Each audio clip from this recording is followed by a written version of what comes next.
오늘의 키워드입니다. 바이오 산업 눈에 띄네요. 자, 관련 로드맵으로 이어가겠습니다.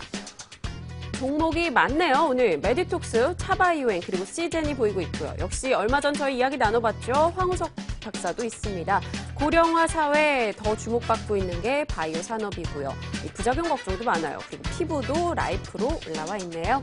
자, 바이오 산업 전반적인 이야기도 좀 나눠봐야겠습니다. 이 바이오 산업이란 개념 자체를 인식한 게 불과 한 10년밖에 되지 않은 것 같아요. 그런데 정말 급성장했다라는 생각은 들거든요. 앞으로 성장 규모가 어느 정도 될 수 있을까요? 가장 간단한 것 같습니다. 예전에 진시황도 가장 자기의 꿈이 장수 아니었습니까? 맞아요. 저도 오래 살고 싶어요. 그러면 현실적으로 건강하게 오래 사는 게 인간의 가장 궁극적인 목표가 되지 않겠는가 생각을 하기 때문에 어떻게 보면 선진국에서 이거에 맞춰서 발빠르게 좀 움직이고 있는 상황인 것 같고, 그렇다 보니 선진국 쪽에서는 오히려 바이오 제약 관련 업종이나 업황들이 두드러지게 성장하고 있는 모습을 보이고 있다 보니 그 훈풍이 어떻게 보면 이제 신흥국 시장 쪽으로 좀 넘어올 가능성이 크고 있고요. 옛날 저희가 생각했던 제약 바이오 회사는 아직은 달라졌다고 보시는 게 맞는 것 같고, 예전에는 제약주 하면 내수주 성격이 매우 강했었는데 지금 같은 경우는 시젠도 그렇고 앞으로 소개할 메디톡스라는 종목도 그렇고 국내 생산 비중, 국내 매출보다는 오히려 해외 매출이 좀 더 커져 가고 있고 지금 큰 상황이다 보니 그런 부분에 본다면 단순히 내수주 성격보다는 수출주 성격이 좀 더 강하지 않겠는가 생각을 하고 있습니다. 네, 바이오 산업에서도요. 사실은 잘 고르면 황금알이지만 못 골랐을 땐 정말 수렁으로 빠지잖아요. 이 옥석 가리기가 정말 필요할 것 같은데요. 어떤 투자 포인트로 저희가 접근해서 그 선별 기준 같은 게 있을 것 같아요.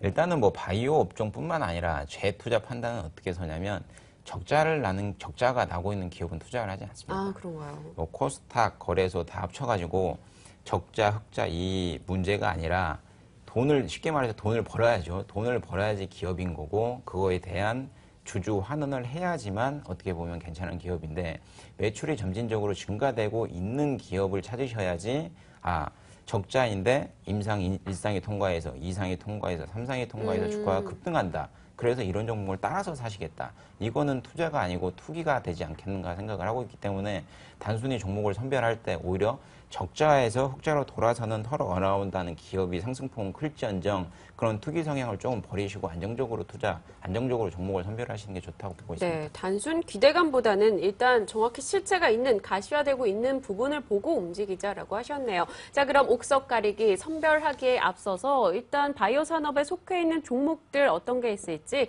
네이버 트렌드를 통해서 종목 호감도 살펴보고 오겠습니다. 자, 네이버 트렌드 오늘 세 종목 정도를 꼽아봤는데요. 메디톡스, 시젠 그리고 차바이오엔이 준비되어 있습니다. 최근 들어서 검색어가 조금씩 늘어나는 모습도 있고요. 또 반면엔 줄어드는 것도 확인이 되고 있네요. 일단 메디톡스부터 여쭤보겠습니다. 실적 부분은 나쁘지 않았던 것 같아요. 영업이익도 그래도 증가했다라는 소식 전해지고 있고요. 이 메디톡스 하면 사실 여성분들이 많이 하는 이 보톡스가 딱 떠오르거든요. 미용과 치료제 이 두 개 다 영업이익이 잘 나고 있는 건가요?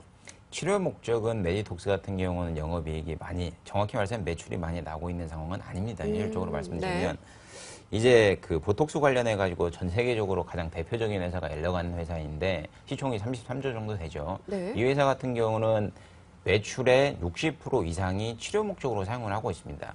나머지 40% 정도만 미용 목적으로 사용을 하고 있는 상황인데, 우리나라 같은 경우는 특이하게 미용 목적으로 많이 판매가 되고 있는 상황이에요.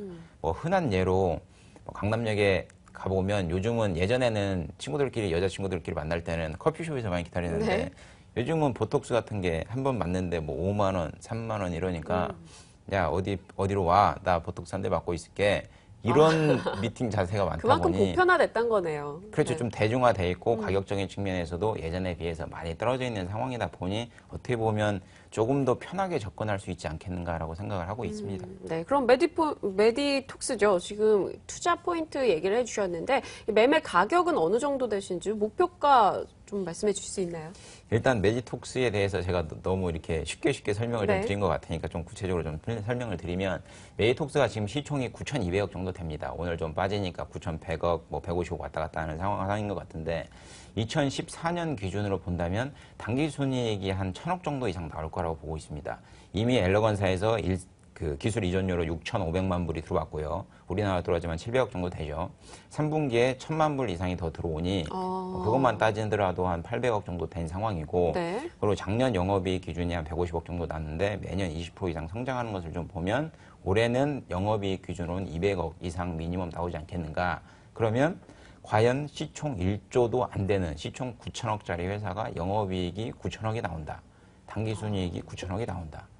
누가 봐도 이건 싼 주가가 되지 않겠는가 네. 생각을 하고 있는데 뭐 이렇게 좀 말씀을 드리니 회사 자체가 매우 좋다라고 판단을 하시는 것 같은데 뭐 악재라고 말씀드리면 단기적으로 좀 주가가 너무 많이 급등을 했다. 그렇다 보니 수익 실현하시는 분들이 많다라고 생각을 하시는 게 맞는 것 같고요. 네. 그에 따라서 주가가 지금 19만 원에서 16만 원 선까지 많이 밀려오고 있는 상황인데 16만 원까지 오시면 어느 정도 한번 다시 매수해 보시는 전략이 유효하리라고 판단하고 있고 단기적으로 목표가는 한 19만 원 정도 잡아드리고 손절가는 14만 원 선에서 잡아드리겠습니다. 네, 매수가는 16만 원권, 그리고 목표가는 전고점 부근으로 19만 원 이야기해 주셨고요. 그럼 또 다른 종목 하나 더 살펴볼게요. 시젠도 보고 싶은 게요. 사실 기술 이전이라던가 수출 관련 소식들이 최근 좀 많이 들려왔던 것 같습니다. 이 종목 전략은 어떻게 세우십니까? 메디톡스 같은 경우는 건강하게 이쁘게 네. 살기 위한 종목이면 시젠 같은 경우는 단순히 오래 살기 위한 종목이라고 보시면 되는 것 그런가요? 같은데 뭐 쉽게 설명을 드리면 향후에 제가 걸릴 병들을 미리 검사함으로써 예방을 하자. 네. 그러니까 제가 뭐 예를 들어 췌장암에 걸릴 것 같으면 췌장암에 걸릴 확률이 높으니 그거에 예방되는 음식을 먹자 이런 논리로 좀 보시면 될 것 같고 그렇다 보니까 분자진단 쪽뿐만 아니라 성감염증이나 뭐 여러 자궁경부암 쪽 매출도 점차적으로 증가되고 있는 모습을 보이고 있는 것 같은데 바이오 업종, 메디톡스도 그렇고 시젠도 그렇고 두 종목 자체가 어떻게 보면 코스닥 대장주인 아까 말씀하신 세트리온 자체가 좀 주가가 무너지다 보니 같이 동반해서 하락하고 있는 모습을 보이고 있는 것 같은데 두 회사 같은 경우는 매출이 꾸준히 증가되는 회사이기 때문에 어떻게 보면 안정적으로 좀 보시는 게 좋을 것 같습니다. 네, 알겠습니다. 현재 시즌이 6만 1,000원입니다. 이 가격대는 어느 정도까지 예상하시나요? 짧게요. 일단 매수가는 5만 9천 원 드리고요. 네. 목표가는 6만 5천 원, 손절가 5만 8천 원 드리겠습니다. 네, 알겠습니다. 목표가 6만 5천 원 잡고 저희 대응해 보도록 하겠습니다. 자, 바이오 산업에 대한 이야기 나눠봤습니다. 개인 투자자 여러분들도 이 종목 선별 꼼꼼하게 체크해 보시고요. 오늘 저희들의 이야기 꼭 참고해 보시길 바라겠습니다. 오늘 윤동식 대표와 함께 이야기 나눠봤네요. 말씀 고맙습니다. 네, 감사합니다.